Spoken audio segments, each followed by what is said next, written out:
There was a proud moment at the Olympics yesterday when 16-year-old Gabby Douglas won a gold medal in gymnastics. The crowd went wild with cheers, though we're not hearing the chants of USA, USA that we've heard in some Olympics gone by. And some folks have noticed that American athletes' uniforms don't carry the stars and stripes look as much as they have in past years. The famous flag-styled outfits worn in years past replaced with yellow shirts, gray tracksuits, pink leotards. So how do we show our patriotism at the Games? David Webb is the host of The David Webb Show on Sirius XM Patriot. He's also the co-founder of Tea Party 365. Hi, David. How you doing? So, Gabby had that great moment. Everybody was so excited, and she's in hot pink. And that's her prerogative, but there were, It is, and gymnasts also adjust their uniforms within boundaries sometimes. But look, here we go. I'm proud to be an American. I was around in 1980. Matter of fact, I went to school with the younger Eruzione brother, the Miracle on Ice.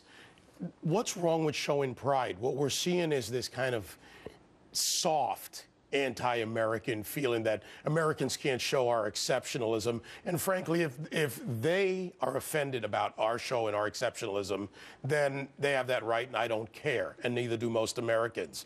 That's a fact. It's interesting. I mean, in terms of what's behind it, the fact that we're not as vociferous as we once were about shouting USA and draping ourselves in the flag. David Serrata wrote an article for Salon. He has a theory, and that is that back in the 1984 Olympics in Los Angeles, that we were so filled with national pride and people were covering themselves in the flag and they were chanting that, in fact, the president of the IOC complained that it was making the other countries feel uncomfortable, and so now we've tamped it down. Do you buy that theory? No, I don't. And frankly, why should we? Every country has the right to cheer for their team. I've been to English soccer matches, and I'm sure that the English men and women are out there cheering loudly in the pubs and having a great time at the and they should. Spain for their team, the Greeks for their team, any country.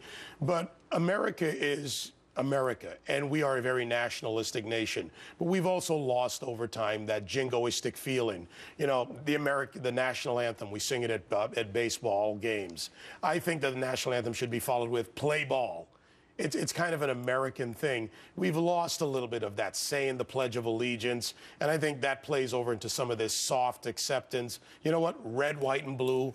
Wear it. I got my flag. Wave it. Be proud to be an American. It's not a political issue, but they make it a social issue. And a fashion issue, as we've been talking about, because, obviously there's great, tremendous national pride as we see our athletes doing so well, bringing home so many gold medals. But is it just about fashion that they don't feel like wearing red, white, and blue anymore? No, look, if you want to be in the Olympics, you're playing for your country. The Chinese are wearing red predominantly, as that's their national color, if you will. So why not us with the red, white, and blue? There is a meaning behind the red, white, and blue that has been lost in time. The field of stars, the blood that's been shed. And that's what we need to focus on and get that out in our country. Is there a feeling that we are being too vain? That, we know we're great, but let's be great quietly. And that when we do these things that we're being too vain and too big and too boisterous and bullies or whatever. Remember when you won a trophy? No, because I never won any athletic trophies. Well, all right, Allie, I would debate that with you because I think you've won a trophy, certainly for me. But here's the thing: you win something, whether it's a trophy or whatever. What do you feel? Or your parents, let's say your parents, you get great grades, or you do something. Yeah. That's a feeling of accomplishment. And you're in sports to compete. I played sports. I played individual sports and team sports. When you compete, you work together. When you achieve, you feel that individually and as a team. When you take that away, you take away the reason we do this in a lot of ways. All right, David, I want to see you in full red and white and blue regalia next time I see you. Proud to be an American. Lee Greenwood's not the only one who can say it. There you go. Thanks so much.